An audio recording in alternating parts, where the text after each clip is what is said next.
Broke my copter. Gonna fix it.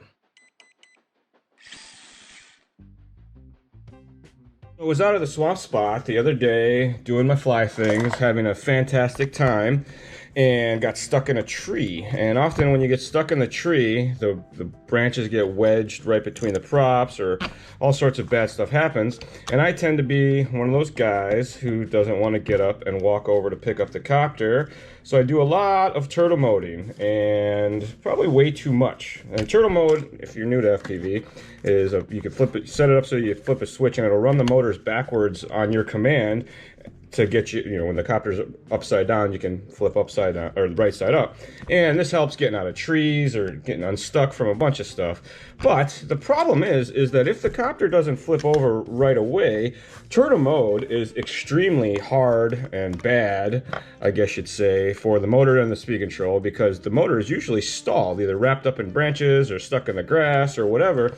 And the speed control doesn't care, the motor doesn't care, it's just gonna keep doing what you tell it to do, and you can smoke a motor. And that's exactly what I did, because I thought it was way up in the tree, and my only hope was to get it to fall out. It turns out it was like just a few feet above my head, and my pokey stick saved the day, so I kind of smoked the motor for no reason, but gives us an opportunity to talk about it.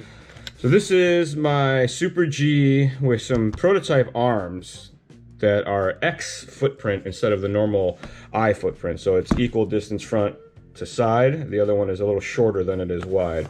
No particular reason. I've been a fan of X frames since the beginning. It's something in my head that I think X is better. So every time I fly an X frame, I'm like, oh, it's better. I don't know if it is or not. So this is the motor that's smoked.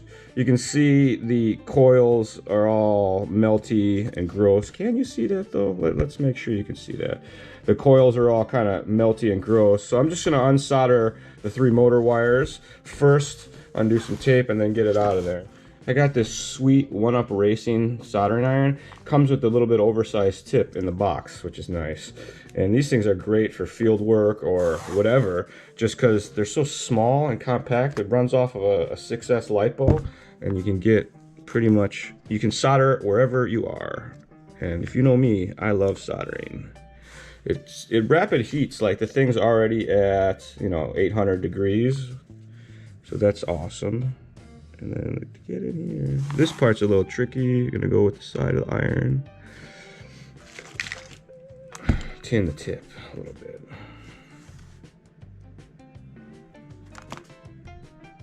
Always, when you're soldering, work in a well-ventilated area. Solder smoke is super bad for you and everything for the most part.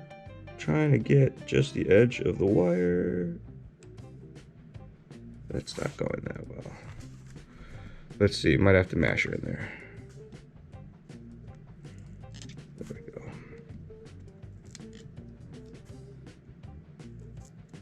Three wires off. So this particular build, I put the wires kind of just straight in order. So when I replace this, I should be able to just put the motor back in, wired the same way, with the motors kind of just, motor wires rather, just curving straight in. Hopefully that's accurate. Now, something that I want to talk about on this build, I zip tied the wires here so that if I snap an arm, that's the strain relief, and I'll break the wires hopefully, or at least it'll yank on that zip tie real hard before it tries to rip the solder pads off the speed control, or break the wires, something like that, closer to the speed control.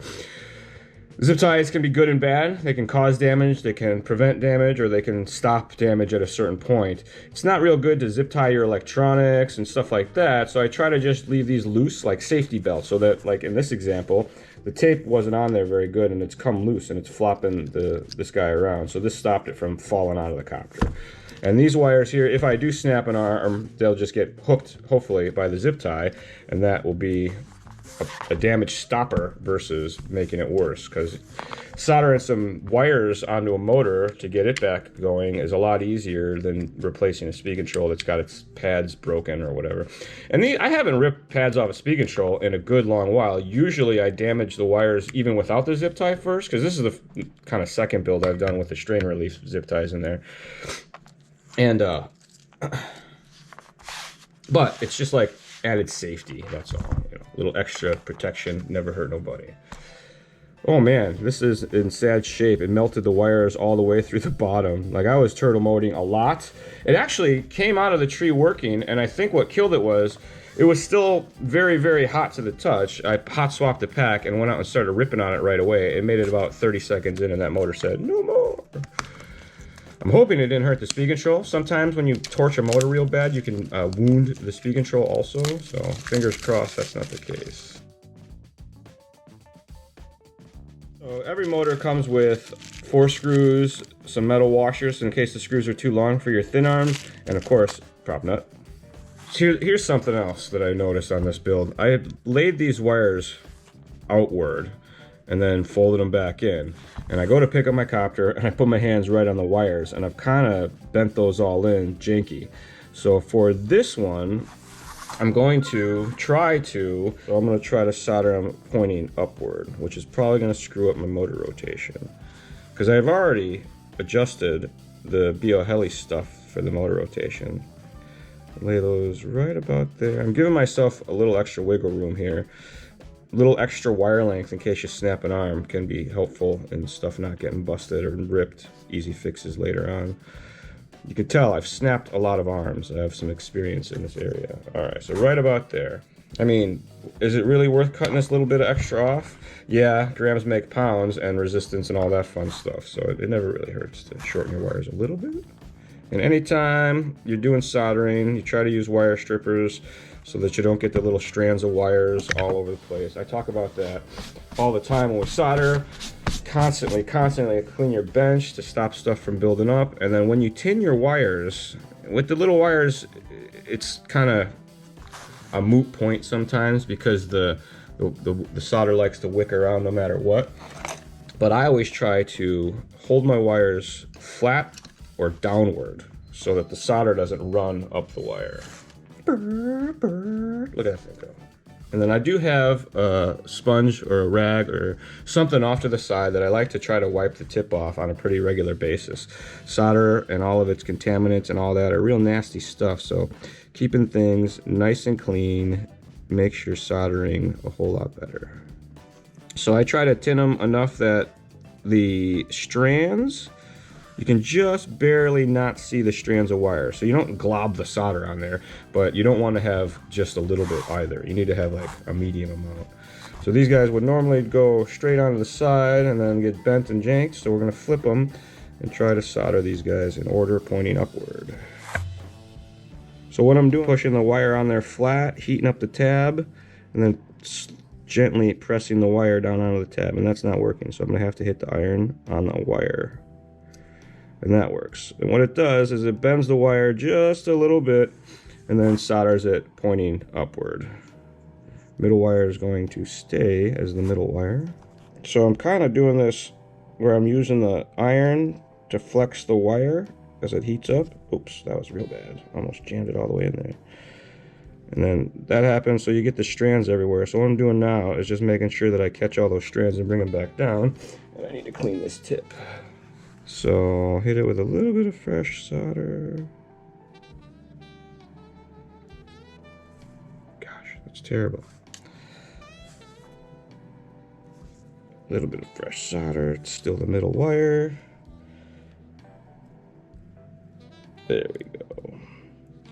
Everything flows a lot easier when the solder is fresh like that. With this, I should be able to keep the wires kind of a little more out of harm's way. When they bend back down instead of bending out. So I actually want to try to probably redo all of these wires like that, just for the sake of it being nice and reliable.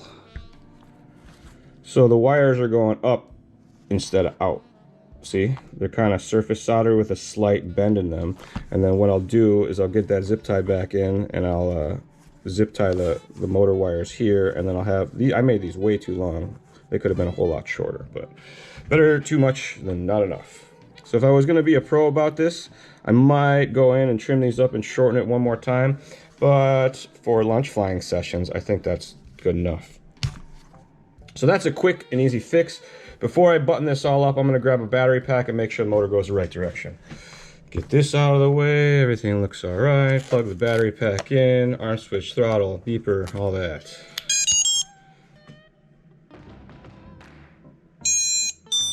All right, so we want this to spin outwards, and that means we got it right. Oh, man, I did it wrong. It goes the wrong way. So I'm gonna switch those outside wires. When I do motor direction, I tend to switch the outside 2 wires and leave the middle one alone. Why? I'm not particularly sure, but in some of the car stuff, that seems to make it run a little bit better for sensorless setups. So I tend to do that on everything nowadays. You can't switch motor wires to get the direction correct if you run a censored setup in an RC car. So I don't think that this works for race car stuff, because it doesn't. All right. Outward, outward, outward, outward. Alright, it turns out I could have just left all those wires in the same order that they were, which is interesting, because I could have swore that I did that different. Put a zip tie. Oh man, zip tie, my kingdom for a zip tie. And then I don't like to cinch the zip ties down, just snug them up. You cinch them, they tend to pinch stuff and cause more problems in they're stopping. But I do think that I'm going to go and resolder all those motor wires at some stage down the road. Double check that these are nice and tight. Oh, I almost forgot. I got Crossfire now. My fly buddy Travis that I fly with at lunch, also known as Moke on the internet, M0KE, hooked me up with his old DX9, which is super awesome, as well as his Crossfire module, the full-size Crossfire. So I got Crossfire now. So I got the signal strength in my goggles, and I can like kind of mid-range, medium range, long range stuff. So I'm kind of excited about that. I don't know how to use it. He just gave it to me and it all kind of works. So I just hooked up the wires and away I went. For the receiver, it's got a ground, 5 volt, and then you hook it up to RX3 on the flight control there, and then you just set it all up in beta flight the way they're supposed to. We're going to talk about that, you know, in a future episode. Now that's the quick and easy repair. I'm going to button this all back up and get back out and fly. If you guys have any questions, comments, or concerns, please do not hesitate to email us directly, northamerica@hobbywing.com. Thanks a lot, everybody.